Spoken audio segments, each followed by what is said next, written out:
ગાંધીજીનો જન્મ 2 ઓક્ટોબર 1869ના રોજ પોરબંદરમાં થયો હતો.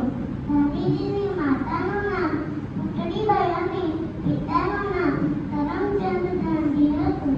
ગાંધીજીએ પ્રાથમિક શિક્ષણ પોરબંદરમાં પૂર્ણ કર્યું. પછી વકીલાત માટે દક્ષિણ આફ્રિકા ગયા હતા. દક્ષિણ આફ્રિકામાં દંડભેદ રોકવા માટે આંદોલન કર્યું હતું. ગાંધીજીએ ભારતમાં પણ 20% રસ રહ્યા હતા. ગાંધીજીનું મૃત્યુ 30 જાન્યુઆરી 1948ના રોજ ગોળીબારમાં થયો હતો. ગાંધીજી રાષ્ટ્રપિતા તે બાપુના નામે ઓળખાય છે. જય હિન્દ, જય ભારત. Thank you. નમસ્તે, મારું નામ નવ્ય પટેલ છે. હું ગણિતનો અભ્યાસ કરું છું. આજનો મારો વિષય છે મહાત્મા ગાંધી.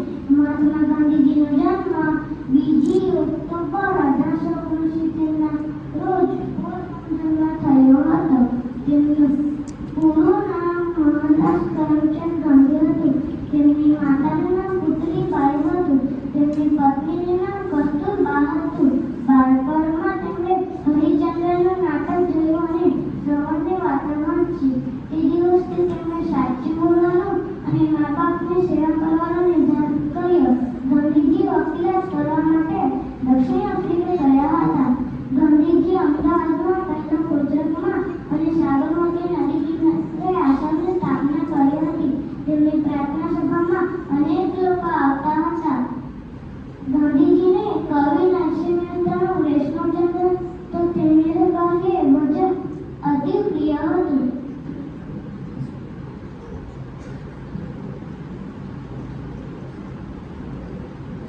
30 જાન્યુઆરી 1948ના રોજ ગાંધીજીને દિલ્હીમાં નાથુરામ ગોડસે નામના યુવાએ ગોળી મારી હત્યા કરી હતી. ગાંધીજીની સમાધિ દિલ્હીમાં રાજઘાટ તરીકે પણ ઓળખવામાં આવે છે. ગાંધીજીને રાષ્ટ્રપિતા તરીકે પણ ઓળખવામાં આવે છે.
બલિદાન આપ્યું હતું. આજનો દિવસ એટલે તેમના બલિદાનને યાદ કરવાનો દિવસ.